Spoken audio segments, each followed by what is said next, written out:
Magandang umaga sa inyong lahat. Sa muli, ito ang inyong lingkod, Father Bob, upang magbigay na naman ng napakaikling pagninilay sa ating mga pagbasa.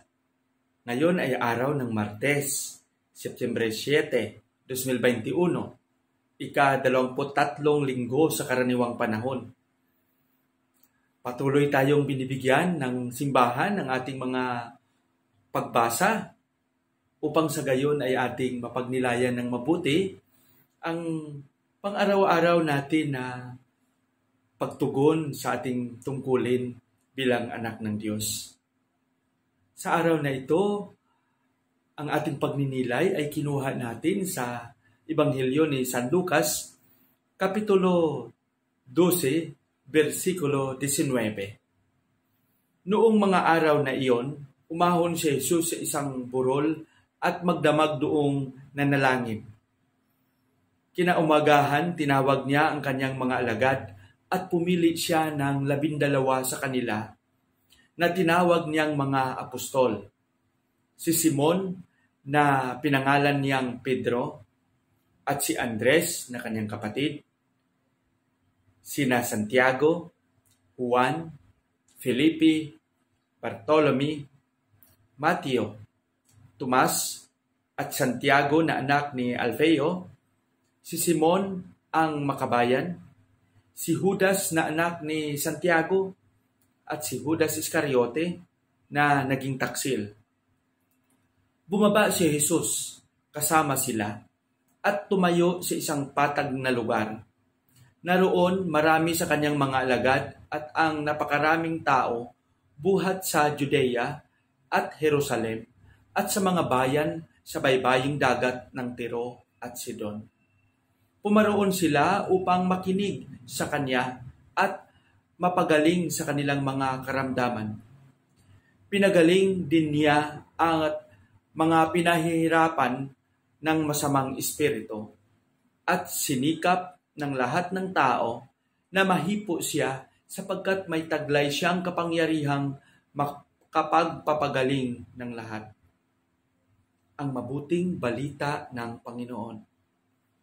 Mga kapatid, patuloy nating naririnig ang mga magagandang karanasan ni Jesus sa kanyang patuloy na pagtugon sa kanyang misyon. At ang pagbasa natin ngayon ay karugtong ito ng ating pagbasa kahapon.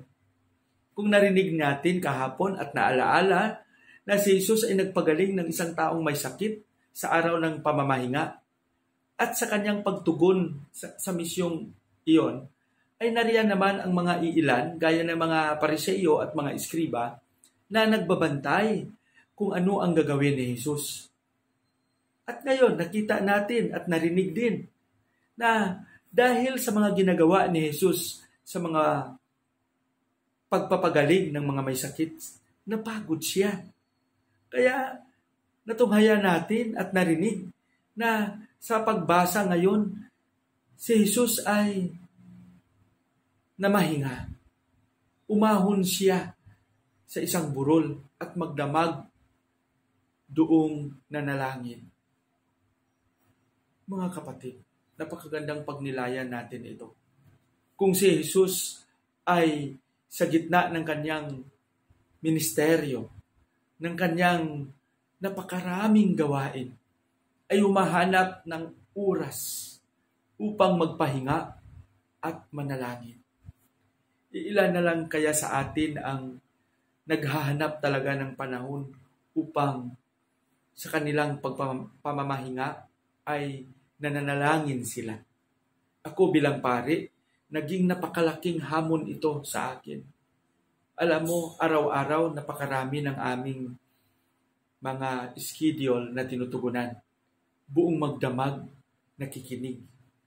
Minsan, nagdudulot ito ng hindi maganda at bilang tao, minsan nasistress din at minsan nagagalit.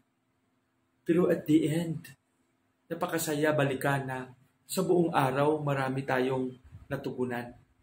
At sa pagpapahinga ako, hindi ko maiwasan na makalimutan na magdasal.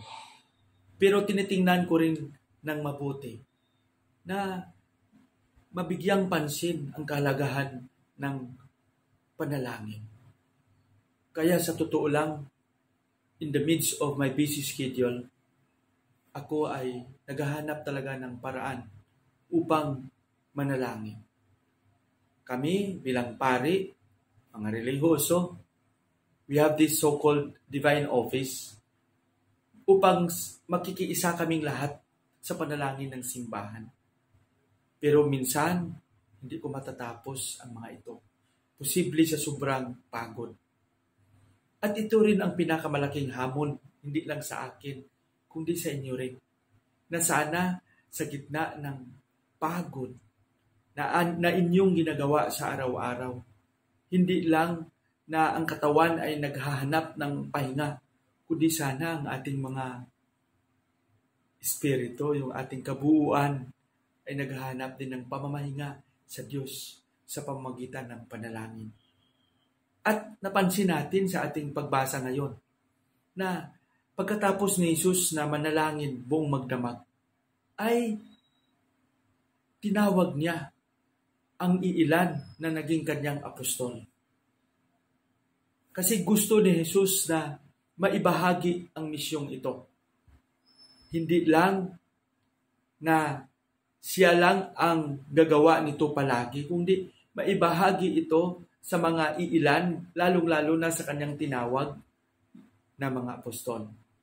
Upang sa gayon ay may kaakibat siya na maipahayag lalo at ng may buong katapatan ang misyong itong ibinigay sa kanya ng kanyang Ama. At ginawa naman ito ng mga apostol. Ang mga apostol ay tinawag upang tumugon sa panawagan ng paghahari. Ako bilang binyagan ay tinawag sa pagpapari upang tumugon din sa panawagan ng paghahari ng Diyos. Lahat tayo, kayo din ay tinawag. Sana sa maliit na paraan at sa ating makakaya, matugunan din natin ang panawagang ito sa paghahari ng Diyos sa simpleng paraan. Yung pakikinig lang sa ating kapwa na nangangailangan ng ating presensya. Yung pagbibigay lang ng ating sarili ng may buong katapatan.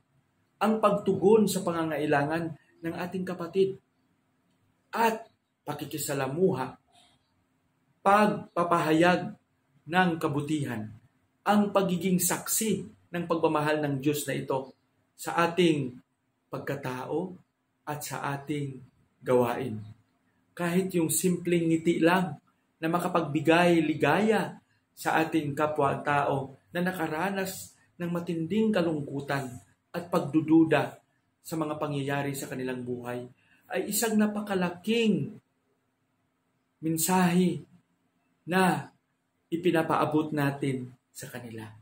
Sana hindi tayo maging madamot sa pagpapahayag at pagbabahagi nito sa ating kapwa. Yung simpleng pagkilos, simpleng pagsaksi, at simpleng pagbibigay ng ating sarili. Gaya ng sinabi ko, yung pakikinig lang, yung ating presensya, at yung ating ngiti lang ay napakalaking bagay na ito.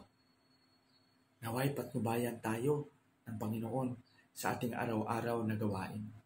Sa ating panalangin, ating alalahanin ang ating mga kapatid na mga laiko na sa likod ng kanilang problema araw-araw, sa likod ng kanilang kahirapan, ay naging matapat din sila sa pagtugon ng kanilang tungkulin at umangkin din ng mga posisyon sa simbahan at sa komunidad. Atin silang ipanalangin upang sa gayon ay maging malakas sila at matibay upang sa buong katapatan ay kanilang maipahayag at matugunan ang kanilang paglilingkod. Ama naming tagapaglikha, bukal ng buhay, bukal ng lahat ng biyaya. Hinihiling namin na kami ay iyong basbasan. Ang mga kapatid naming naging tapat sa kanilang paglilingkod. Ang mga kapatid naming umangkin ng mga tungkulin sa aming mumunting Kristiyanong kapitbahayan, sa aming simbahan sa kabuuan, sa komunidad. Naway maging malusog sila. Naway maging bukas sila sa pagtanggap sa hamon ng panahon. Naway maging totoo sila at maging matibay sa paggawa at pagpapatupad nila ng kanilang tungkulin alang-alang sa iyong paghahari. Tulungan mo kami, tulungan mo sila. Bigyan mo kami ng magandang kalusugan upang sa gitna ng aming kakulangan at sa gitna ng aming mga pagkukulang, kami ay maging totoo mong saksi sa aming komunidad. Hinihiling namin lahat ito sa pangalan ni Jesus, na aming Panginoon. Amen.